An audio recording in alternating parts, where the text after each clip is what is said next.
DNS operation से पहले yes दोस्तों बात करते हैं डीएनएस ऑपरेशन से पहले वो क्या महत्वपूर्ण बातें हैं जो जानना ज़रूरी है। बट वीडियो में आगे बढ़ने से पहले दोस्तों दिए बेल आइकॉन को प्रेस करना एंड यूट्यूब चैनल को सब्सक्राइब करना ना भूलें, जिससे अनेक उपयोगी वीडियोस का नोटिफिकेशन आपको दोस्तों टाइम पे मिलता रहे। दोस्तों बहुत बार आपको डीएनएस सर्जरी करानी है, हम सर्जरी भी करा लेते हैं एंड बहुत बार क्या है हमें सर्जरी के बाद एहसास होता है कि ये शायद मेरे को पहले पता लगाना चाहिए था कि क्या ये बातें जो इम्पोर्टेंट बातें थी जो मेरे से मिस हो गई। सो डीएनएस ऑपरेशन अगर आप कराने जा रहे हैं, जैसे डीएनएस आपको पता है नोज के बीच का जो हमारा पार्टीशन है वो राइट और लेफ्ट साइड में डेविएटेड होता है, तो उसको अपन डीएनएस सर्जरी जो है डीएनएस डिफॉर्मिटी बोलते हैं और उसको करेक्ट करने के लिए जो सर्जरी होती है उसको डी सेप्टोप्लास्टी सर्जरी बोलते हैं। पहली महत्वपूर्ण बात तो दोस्तों ये है कि आपको डीएनएस ऑपरेशन से पहले आपका सीटी स्कैन जरूर कराना चाहिए। वो सीटी स्कैन ज़रूरी इसलिए होता है दोस्तों कि सीटी स्कैन कराने से एक सीटी स्कैन पीएनएस बोला जाता है, जिसमें हमें नाक के बीच का जो पार्टीशन है उसकी और साथ में दोनों तरफ जो साइनसेज है उनकी डिटेल पता लगती है, जिससे हमें ये पता लगता है कि मेरे को मेरे डीएनएस के साथ के अंदर कहीं साइनस का मैनेजमेंट या सर्जरी की ज़रूरत तो नहीं है। ये बहुत महत्वपूर्ण है। अगर आपने डीएनएस की सर्जरी भी करा ली और आपके साइनस में पॉलिप्स हैं तो दोस्तों आपको फिर बाद के अंदर जो रिलीफ होना चाहिए वो नहीं हो पाता।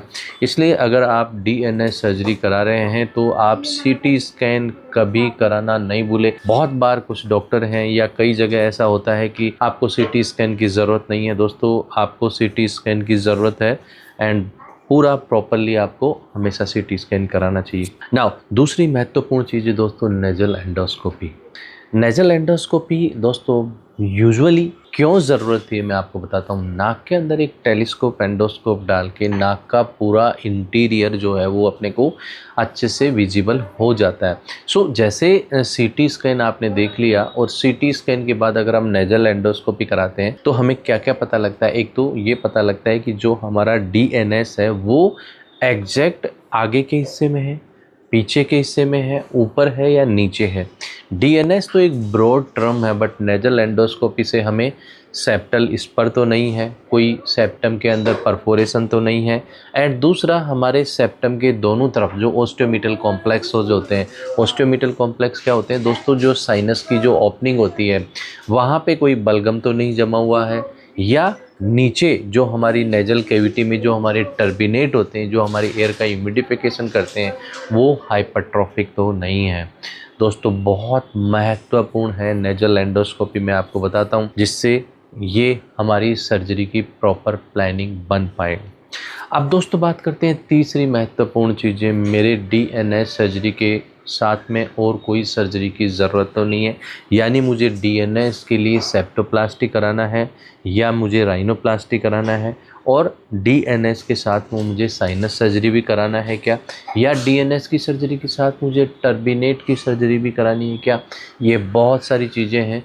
तो उसमें दोस्तों सबसे पहले हमें देखना होता है कि जो आपका डीएनएस है उस डीएनएस के कारण हमारा नाक की जो कैविटी है वो खाली ब्लॉकेज है। एक्सटर्नल बाह्य जो हमारा नोज़ का जो आकार और जो आकृति है उसमें कहीं कोई चेंजेज नहीं है, नॉर्मल है, तो आपका दोस्तों सेप्टोप्लास्टी सर्जरी से आपका फुल 100% काम हो जाएगा। आप फंक्शनली ब्लॉकेज फ्री नोज।